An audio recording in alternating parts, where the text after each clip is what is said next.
In the Aboriginal side, the land has always been our land and always will be our land. People were saying, well, why did we need to have Mabo? Why do we need to have this High Court decision and the Native Title Act? Because this is our land anyway.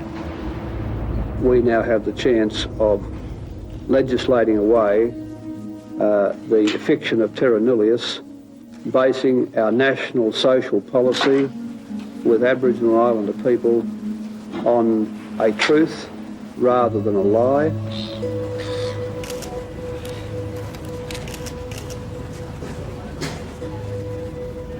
When we say representative, we're not replacing the real decision makers, being the traditional owners.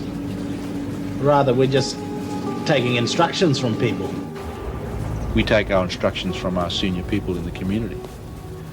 Well, we're not indispensable. Somebody's going to come up and do it. We just happen to be here in this time in history.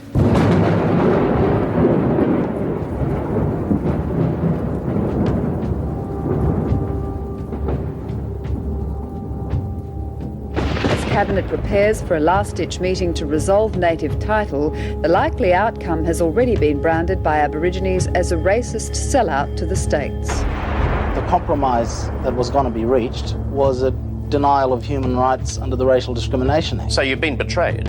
I am not authorised, and none of the other organisations are authorised to surrender racial discrimination protection on behalf of our constituents. Paul Keating has come up with a compromise position on Mabo, which he hopes will be acceptable to Aborigines, existing landholders and most of the states.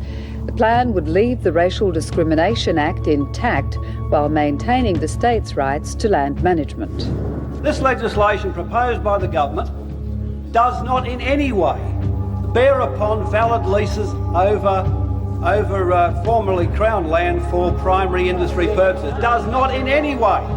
So whatever questions you've got, please direct them to your lawyers or the High Court, not to me or the government. It has nothing to do with me or the government. Because, Mr. Speaker, Order. Let me repeat again, we are not legislating for valid leases. If the leases are valid, they're valid, full stop. Renewed concerns from the farm lobby that native title may not be extinguished by the granting of pastoral leases. I'm advised that on the basis of the Mabo decision of common law, pastoral leases extinguish native title to the extent of any inconsistency. That is, they don't extinguish absolutely, they extinguish to the extent of any inconsistency.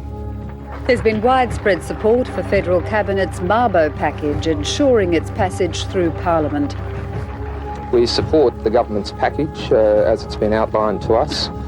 In our view, it will help to create much greater certainty about land tenure